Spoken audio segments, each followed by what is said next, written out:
North Bengal. যদি গোটা দেশের মুকুট কাশ্মীর হয়, তবে আমার কাছে আমার রাজ্যের মুকুট হলো নর্থ বেঙ্গল। তাই দু চাকায় ভর করে ব্ল্যাক হর্সের কাঁধে চড়ে আবার বেরিয়ে পড়েছিলাম নর্থ বেঙ্গলের উদ্দেশ্যে। যত বাড়ি নর্থ বেঙ্গল যায় না কেন, প্রতি বাড়িই কিন্তু অচেনা লাগে এই মায়াবী পাহাড়কে।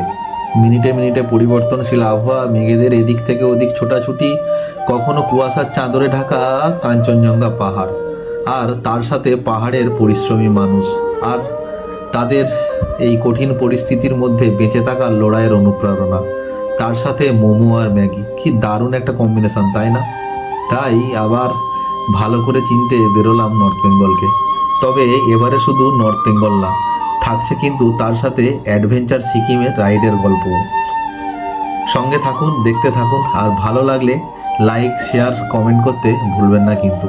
আর আমার এই চ্যানেলটিকে সাবস্ক্রাইব করতে ভুলবেন না কিন্তু। প্রত্যেক বাড়ির মতোই আমি তোমাদের হোস্ট প্রণয়। দেখতে থাকো রাইডার প্রণয়ের ব্লগ। ঘড়ি বাবাজি বলছে টাইম এখন রাত 11:05। মায়ের আশীর্বাদ আর স্পেশাল একজনের সাপোর্ট নিয়ে বেরিয়ে পড়লাম আবার। আজকে আমার সাথে যাচ্ছে কিন্তু আরও দুইজন, আমার বন্ধু সঞ্জু, আর বেলগাছিয়া থেকে জয়েন করবে নুরুদ্দিন। তো তোমাদেরকে আজকে আমাদের রুট প্ল্যানটা বলেই দিই। এখন এখান থেকে আমি যাব বাগনান, ওখান থেকে মিট আপ করবো সঞ্জুর সঙ্গে, ওখান থেকে যাব বেলগাছিয়া, বেলগাছিয়াতে মিট আপ করবে নূর, ওইখান থেকে বেরোবো কিন্তু আমরা শিলিগুড়ির উদ্দেশ্যে। তো আজকে কিন্তু আমাদের বাইক ট্যুরের প্রথম দিন, তো আমরা ভাবছি একবারে লং রাইড করে বেরোবো শিলিগুড়ির উদ্দেশ্যে। সময় লাগতে পারে মোটামুটি ধরুন ওই 18 ঘন্টার মতো।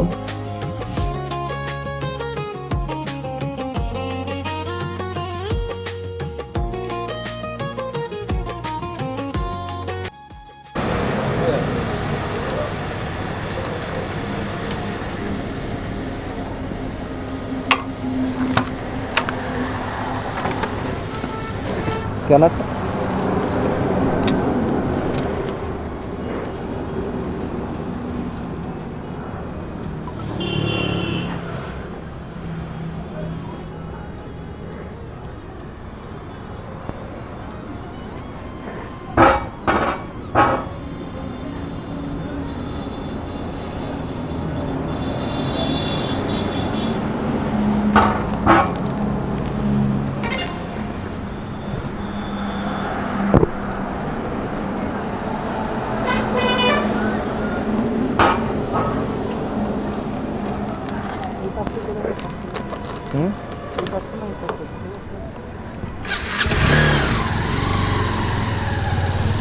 এখন আপাতত উঠে পড়েছি NH-16-এ। এখান থেকে যাব বেলগাছিয়া, বেলগাছিয়ায় নূরের সঙ্গে মিট আপ করে কিন্তু আমাদেরকে ধরতে হবে কল্যাণী এক্সপ্রেসওয়ে। ঘড়িতে বাজে এখন রাত 2টো, আর আমি আছি কিন্তু এখন বেলগাছিয়াতে। আর আমাদের লাগেজ কিন্তু বাঁধা পুরো রেডি। গাড়ি দেখতে পাচ্ছ, এটা হচ্ছে আমার গাড়ি, আর এটা কিন্তু নূর ভাইয়ের। আর নূর ভাই পুরো রেডি। তো নূর ভাই, ফার্স্ট টাইম কেমন লাগছে বলো? ফার্স্ট টাইম এত বড় রাইড, ভালো লাগছে। আমরা স্টার্ট করতে যাচ্ছি, মানে ভালোই একটা প্ল্যান ছিল, কিন্তু ভালোই সাকসেসফুল হচ্ছে। এরকম মনে হচ্ছে লাদাখ যাচ্ছি, কিন্তু তো নূর ভাই বলছে সিকিমের প্যাকিং দেখে বলছে মনে হচ্ছে আমরা লাদাখ যাচ্ছি। বলছে চলো ভাই লাদাখ বেরিয়ে যাই। তো লাদাখ তো অবশ্যই যাবো। এক্সট্রা লাগেজ হচ্ছে যে ক্যাম্পিং এর জন্য, ক্যাম্পিং এর এক্সট্রা লাগেজ হয়ে যায় না, তো এরকম এত থাকে না। আসলে এবারে আমাদের প্ল্যান আছে যে সিকিমে কোথাও ক্যাম্পিং করে থাকার, অন্যরকম অ্যাডভেঞ্চার, বাইক প্লাস ক্যাম্পিং। ঠিক আছে, তাই জন্য এত লাগেজ, নাহলে এত লাগেজ সাধারণত আমাদের থাকে না। তো ক্যাম্পিংয়ের জন্য এক্সট্রা কিছু তো নিতেই হয়। তো চলো বেরোচ্ছি এখন বেলগাছিয়া থেকে, রাত 2টো বাজে। তো নেক্সট স্টে করবো কিন্তু আমরা শিলিগুড়িতে, তার মাঝে কোথাও তো রেস্ট একটু নিতে হবে। তো চলো বেরোনো যাক, আবার দেখা হবে রাস্তায় রাস্তায় যেতে যেতে আপডেট দিতে থাকবো। বাই।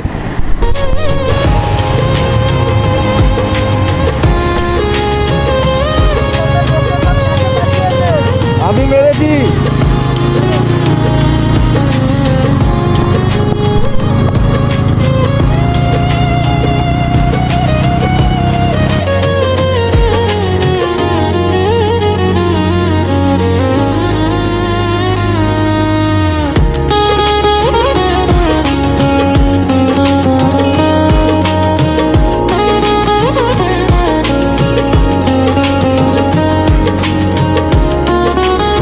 ঘড়িতে বাজে সকাল 6টার মতো, সূর্যের আলো ফুটে গেছে প্রায়। তো এক্ষুনি আমার কাছে ফোন এলো আমাদেরই বন্ধু বান্ধবের মধ্যে দুজন, ওরা কিন্তু অলরেডি সিকিম রাইড কমপ্লিট করে ফিরছে, ঋষভ আর কৌস্তবদা। ওরা ওয়েট করছে আমাদের জন্যে পাফু ধাবাতে, কারণ ওরা নাইট রাইড করে এসেছিল, প্রচুর ক্লান্ত, ওদের ঘুমও পাচ্ছিল একটু। তো ওরা আর রাইডটাকে কন্টিনিউ না করে ওরা একটু রেস্ট নিচ্ছে ওখানে। তো আমরা ওখানে যাব এখন, ওখানে গিয়ে একসঙ্গে কফি টফি সেরে খেয়ে তারপর বেরোবো। আমরা যাব শিলিগুড়ি আর ওরা চলে আসবে কিন্তু কলকাতার উদ্দেশ্যে।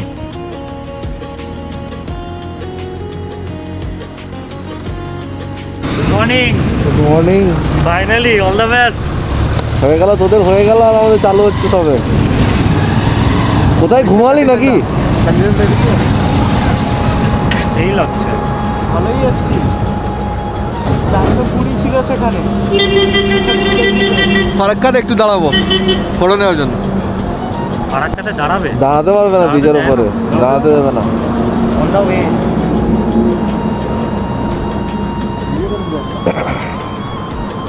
হবে তো, এটাতেই তো।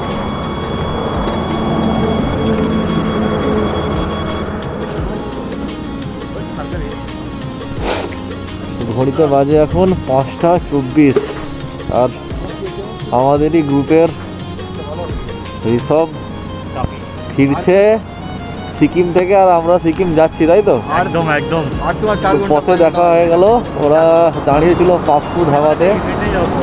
ফারাক্কা থেকে 15 কিলোমিটার এগোলে। তো রাস্তাতে প্রচুর কুয়াশা ছিল, যার জন্য রাতে কোনো ভিডিও ক্যাপচার করতে পারিনি, জাস্ট পুরো ফুল মনোযোগ দিয়ে এলাম কিন্তু বহরমপুর পর্যন্ত। তো 5:24 অলরেডি ইন করে গেছি বহরমপুর। আর একজনেরও আমাদের যে ছিল সে ঘুম পাচ্ছিল বলে ওর গাড়িটা আমার একটু চালাতে হচ্ছিলো, আর এতটাই ফগ ছিল যে মানে জাস্ট বলা যাচ্ছিল না, চালানোই যাচ্ছিল না গাড়ি। তো ভিডিওগ্রাফি করার সময় পাইনি। তো সকালের আলো ফুটতে ফুটতেই মোটামুটি ভিডিও চালু হয়ে গেছে আমার। এই হচ্ছে আমাদের এক্সপ্রেসওয়ে বহরমপুর। এদিকটা চলে গেছে শিলিগুড়ি, আর এদিকটা চলে গেছে কিন্তু কলকাতার দিকে।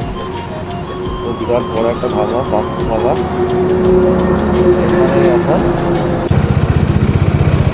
তো বহরমপুর থেকে বেরোচ্ছি, আর ঋষভ অনেক কিন্তু চলে যাচ্ছে কলকাতার উদ্দেশ্যে। ওরা রাইড কমপ্লিট হয়ে গেছে। তো ভাই সাবধানে যায়, টাটা। চলো, হ্যাপি অ্যান্ড সেফ জার্নি।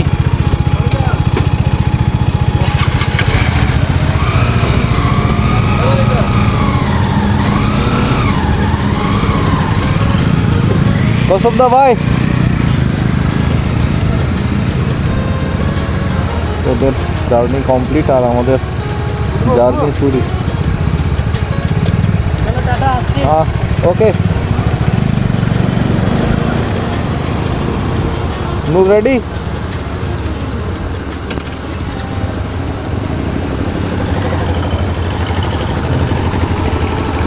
আমার মোটামুটি জার্নি শুরু।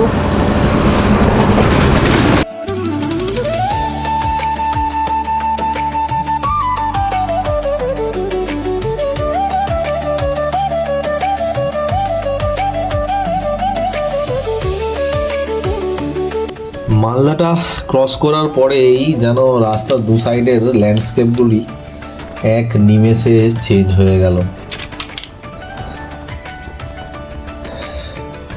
রাস্তার দুই ধারে হলুদ ফুলের সমুদ্র। হ্যাঁ, তোমরা ঠিকই ধরেছ, এগুলো সর্ষে ফুল। উফ, যদি একটা ড্রোন থাকতো আমার, একটা ড্রোন শট না হলে চলে এইরকম একটা সিচুয়েশানে। পরের বার যখন আমি আসবো অবশ্যই একটা ড্রোন সঙ্গে করে নিয়ে আসার ব্যবস্থা করব, যদি সামর্থ্য হয়।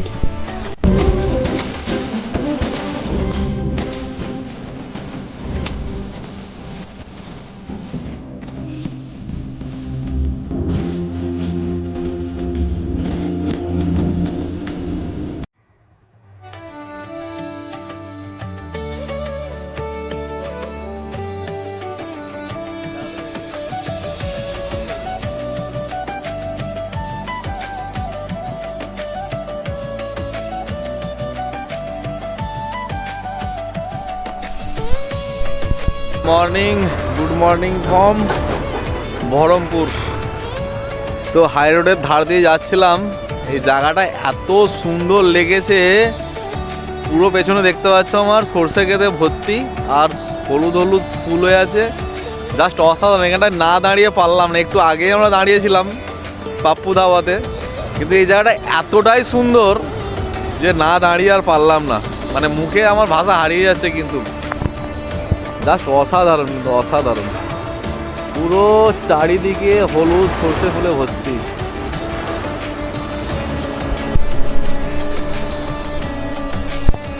এই জন্যই কিন্তু বেরো না। তো এখনও আমাদের অনেকটাই রাস্তা বাকি, সবে আমরা 300 কিলোমিটারের মতো কভার আপ করতে পেরেছি। এখনও মোটামুটি আমাদের শিলিগুড়ি পৌঁছতে প্রায় 272 কিলোমিটারের মতো বাকি। তো অনেক রাইড হচ্ছে সারা রাত জেগে। তো একটু রেস্ট নিয়েই চালাবো, কারণ ঘুমো পাচ্ছে সকলের। যদিও একটু কফি টফি খেয়ে মোটামুটি ফ্রেশ লাগছে, তবুও একটু ঘুম পাচ্ছে। আর নুরউদ্দিন হচ্ছে ফার্স্ট টাইম যাচ্ছে আমাদের সঙ্গে, অতটা ওর নাইট রাইডের এক্সপিরিয়েন্স নেই, তোকে সঙ্গে করেই নিয়ে যেতে হবে আমাদেরকে। তো চলো ধীরে সুস্থে পৌঁছবো, তাড়া নেই আমাদের হাতে, কিন্তু সময় প্রচুর। টুকটুক করেই পৌঁছাবো কিন্তু শিলিগুড়ি।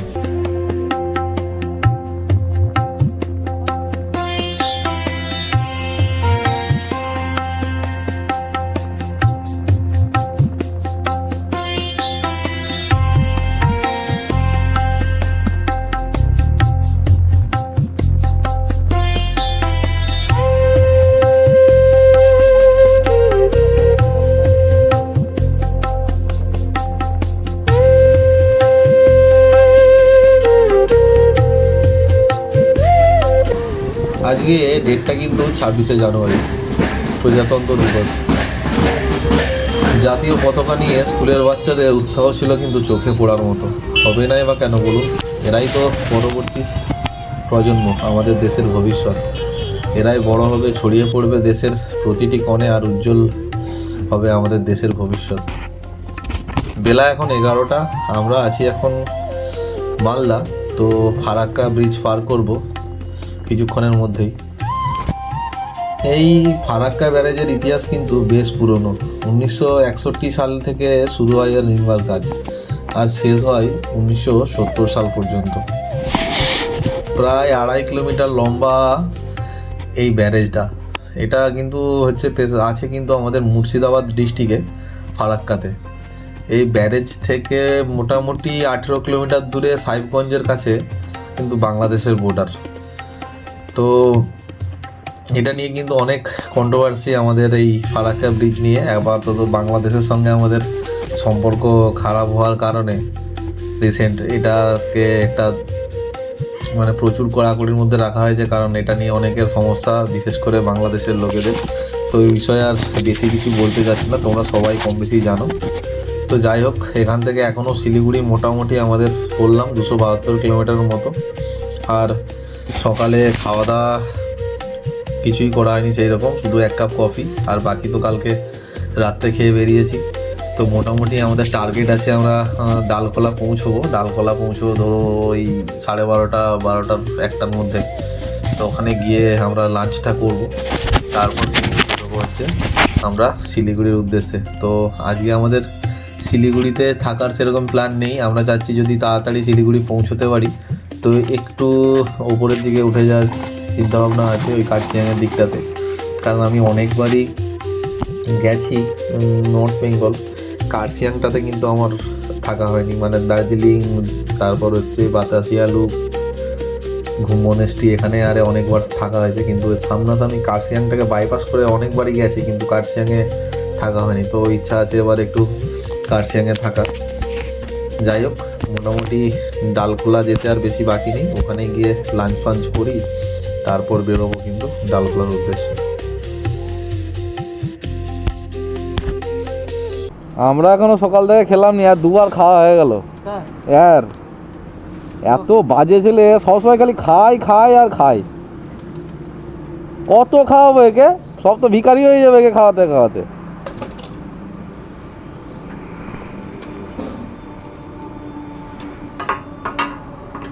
মানুষ তবু দেখ মানুষ তবু খেতে না পেলে ভিখারি, সেই ভিখারি খাওয়ায়নি, কাঙাল ভোজন।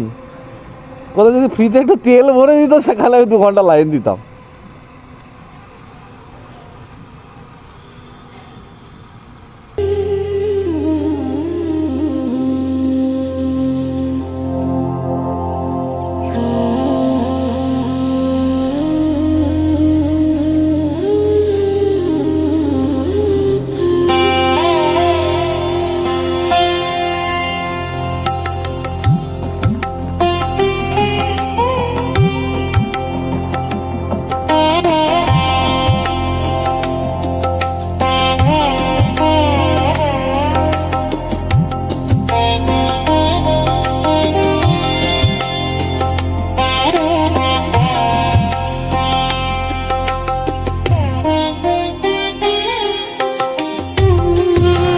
তো এখন ঘড়িতে বাজে 12:30 আর এসে পৌঁছে গেছে কিন্তু ডালখোলা। সেই কালকে খাওয়া হয়েছে, এখন কিছু খেতে হবে। তো একটা মোটামুটি হোটেল পেয়ে গেছি ডালখোলাতে এসে। তো হোটেলের সামনেই দাঁড়িয়েছি, দেখি কী পাওয়া যায়। মোটামুটি একটা হোটেল, খুব সেরকম স্ট্যান্ডার্ড নয়, কিন্তু ডালখোলায় দেখলাম আর সেরকম ভালো হোটেল নেই। তো এখানেই ঢুকেছি, বলছে যে ডাল চাওয়াল পেয়ে যাবো এখানে। চলো দেখি, খেতে হবে, খেয়ে দিয়ে তারপর কথা বলছি আমাদের সঙ্গে।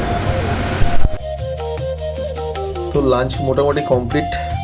আমরা এখন আছি ডালখোলাতে, আর এখন টাইম হচ্ছে 2টোর মতো। আর এখান থেকে এখন একটু রেস্ট নিলাম, অনেক ক্লান্তি লাগছিল। তো এবার বেরোবো হচ্ছে শিলিগুড়ির উদ্দেশ্যে। এখনও প্রায় 131 কিলোমিটার এখান থেকে শিলিগুড়ি। তো একটু ট্রেনে যেতে হবে, কারণ সন্ধ্যা নেমে এসছে। আর আমরা চাচ্ছি না যে আমরা রাতে রাইড করি, মানে এমনি একটা রাত জেগে আছি আমরা। তো যত তাড়াতাড়ি সম্ভব আমরা শিলিগুড়ি পৌঁছানোর চেষ্টা করব।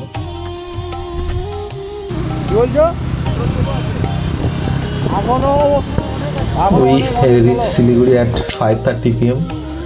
আর আমার সাইডে যে ল্যান্ডস্কেপটা দেখতে পাচ্ছ, এগুলো কিন্তু পুরোটাই আর্মি এরিয়া। যদিও এখানে ফটোগ্রাফি করা নিষিদ্ধ আছে, তো এখানে বেশি ফটোগ্রাফি করব না, জাস্ট তোমাদেরকে দেখানোর জন্য বললাম। তো তোমরাও আমাদের আর্মির সেফটির কথা ভাবে এখানটায় ব্লগ করো না। আমি জাস্ট একটা এরিয়া তোমাদেরকে আইডিয়া দেওয়ার জন্য এখানটায় দেখালাম। তো এখান থেকে কিন্তু এখনও আমাদের কার্শিয়াংয়ের দূরত্ব হচ্ছে 37 কিলোমিটারের মতো। আর আমরা কিন্তু আজ ওই রোহিণী রোডটা ধরবো, কারণ আমি যতবারই গেছি ওই মিরিক হয়ে ওই দিকের রোডটা দিয়ে গেছি। তো এবার ওই রোহিণী রোডটা ধরে কিন্তু আমরা কার্শিয়াংয়ের পথে যাব।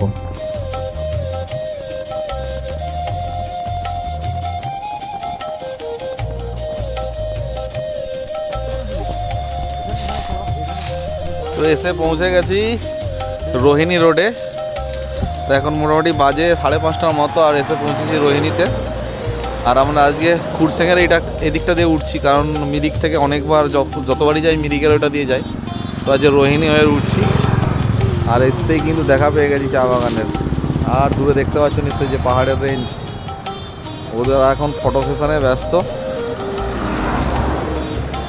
কালকে কালকে রাত 2টোয় বেরিয়ে এখন বাজে 4:30 নন স্টপ রোহিণী যাবো এখন খুরসেং। ওখানে আজকে কিন্তু নাইট স্টে। তো চলো খুরসেং পর্যন্ত যাই, তারপর ওখানে গিয়ে আবার একটা আপডেট দিচ্ছি। রোহিণী রোডটা থেকেই কিন্তু তোমার ওই নর্থ বেঙ্গলের পুরো পাহাড়ের রেঞ্জটা দেখা যায়, এবং রেঞ্জটা ওখান থেকেই শুরু হয়ে যায়। উঁচু নিচু ঢালু রাস্তাটা ওখান থেকেই শুরু হয়ে যায়। তো রোহিণী দিয়ে যাওয়ার পথে প্রথম এই ফার্স্ট টাইম আমি লক্ষ্য করলাম, মানে আগেও দেখেছি, মানে বাইকের যে টোল দিতে হয়, এটা আমার মানে একটা অবিশ্বাস্য ব্যাপার। যাই হোক, রোহিণীর থেকে কার্শিয়াং যাওয়ার পথে প্রথমেই একটা টোল বুথ তোমরা পাবে, যেখানে বাইকের 10 টাকা করে দিতে হয়। তো যাই হোক, এইখান থেকে কিন্তু তোমাদের শুরু হবে অ্যাডভেঞ্চার পূর্ণ রাইড। কারণ এই রাস্তাটা রোহিণী রোড দিয়ে যে কার্শিয়াং যাওয়ার রাস্তাটা কিন্তু খুবই উঁচু নিচু এবং বেশ অ্যাডভেঞ্চার পরিপূর্ণ। যাই হোক, রাস্তার দুই ধারে পাহাড়ের ঢালে বাড়ি, আর খাড়ায় রাস্তা পেয়ে দিন রাতের কিন্তু যে ক্লান্তিটা আমাদের মধ্যে ছিল সেটা কিন্তু উধাও। সত্যি কিন্তু পাহাড়, এই জন্যই কিন্তু আসা ভাই, দারুণ একটা দারুণ একটা অনুভূতি এই পাহাড়ের কোলে এসে বাইক নিয়ে। আর না জানি কেন বারবার এই পাহাড়ের কোলে এলেই কিন্তু আমার জোশটা হঠাৎ করে যেন হাই হয়ে যায়। তো যাই হোক, এখান থেকে এখন যাই কার্শিয়াংয়ে মোটামুটি আজকে সন্ধে হয়ে এসছে। এবার কার্শিয়াংয়ে থাকতে হবে আমাদেরকে, কোথাও একটা হোমস্টে আমরা খুঁজবো। আগে থেকে কোনো প্ল্যানিং বা হোটেল বুক টুক এরকম কিছু করা নেই, এইভাবেই বেরিয়েছিলাম যে যেখানে পৌঁছবো সেখানেই থাকবো, এরকম একটা ব্যাপার আর কি। হাতে মোটামুটি 5-6 দিন সময় আছে। নর্থ বেঙ্গল প্লাস সিকিম করার ইচ্ছা আছে। তো দেখা যাক, একটা রুম এখন খুঁজতে হবে হোমস্টে, তো ওখানেই থাকবো।